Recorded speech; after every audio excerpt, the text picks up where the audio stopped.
Okay, so last time I kind of showed you after you highlight, then you can start making changes, and there's almost endless options for that. Changing the color, taking the color out, changing the hue, brightness, contrast, transparency. There's so much you can do. Moving, cutting, pasting, adding filters.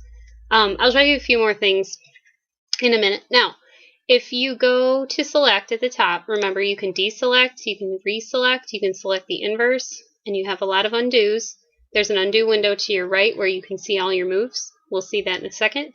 And then you can bring up other windows like a layers window, so you can see in one image exactly how many layers and what order they are. You can change the order.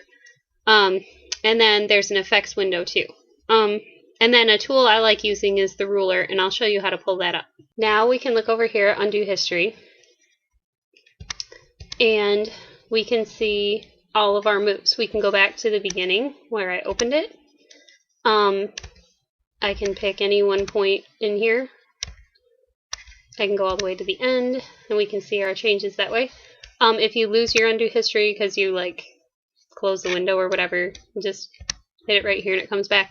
You can also go up to window and you can pick it right here. Window, undo history, and it'll be right there. You can also go up to, I think it's view, and I have the rulers on right now. I can take them off, but I like having them on there. I can also put a grid on there. So, but I don't really use that a whole lot either. Let's see, so now about layers. If I bring up this image, you can see that it's broken up into different layers. This is the bottom layer on the bottom, and then shape 1 would be on top.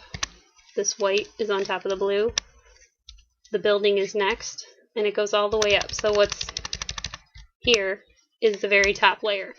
And that's important to keep in mind when you're trying to make an image, is what's on top and what's on bottom. Because if I move something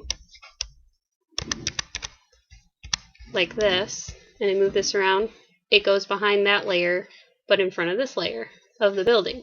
So depending what you want to do with that, you know, the order of the layers is important. To change the order, like say I want my picture to be in front of the black for whatever reason, I can just drag it, and now I can move it and see that it's on top. And I can undo that. But see, this word press, if this, whoops, stop it. If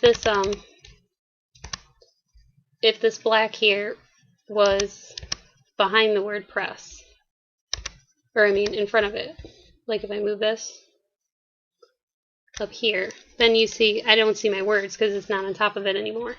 So that's why layers are important, to keep them straight.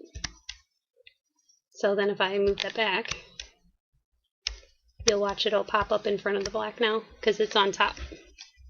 So that's a little bit about layers. And then here's your effects down here. Like if I want to change this text to have an effect on it, I just drag it, and now it'll bevel that for me. We'll see that more when I show you how to use the text tool.